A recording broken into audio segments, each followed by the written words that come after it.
Hi ഡാ, നമുക്ക് നടന്ന് സംസാരിച്ചാലോ?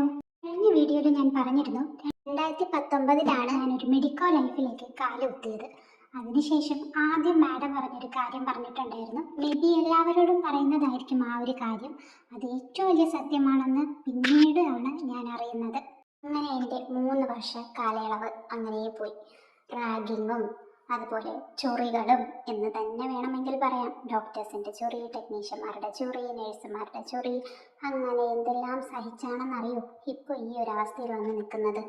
എന്നെ ഏറ്റവും കൂടുതൽ ചൊറിഞ്ഞുകൊണ്ടിരുന്ന ഒരു സീനിയർ ഉണ്ടായിരുന്നു. OT ഡിപ്പാർട്ട്മെൻറ്റിൽ ഓറിയൻറ്റേഷന് വേണ്ടി പോയ സമയത്ത്, ആദ്യമായിട്ട് പോയ സമയത്ത് എന്നോട് ചോദിച്ച first question neuro muscular monitoring ആണ്. അവർ തന്നെ ആ സമയത്ത് പഠിക്കുന്നേ ഉള്ളൂ ആ ഒരു ടോപ്പിക്കിനെ പറ്റി. അപ്പോൾ പുതുതായിട്ട് വരുന്ന കുട്ടികളോട് ചോദിച്ചിട്ട് എന്തെങ്കിലും കാര്യമുണ്ടോ? ആ രീതിയിലുള്ള ചൊറിയായിരുന്നു കേട്ടോ എനിക്ക്. ആ സീനിയറിനെ ഞാൻ ഇന്ന് സ്മരിക്കുന്നു. മറ്റു പറഞ്ഞാൽ ഒരു തിരുവോണ ദിവസം, ആ തിരുവോണത്തിൻ്റെ അന്ന് എന്നെ നല്ല രീതിക്ക് തന്നെ കരയിച്ചിട്ടാണ് ആ സീനിയർ വിട്ടത്. അതിൽ നിന്നും തുടങ്ങുകയാണ് ഗൈസ് ഓരോരോ ചൊറികളായിട്ട്. അങ്ങനെ എൻ്റെ എല്ലാ ചൊറികളും ഞാൻ നിങ്ങളോട് പറഞ്ഞു തരാം.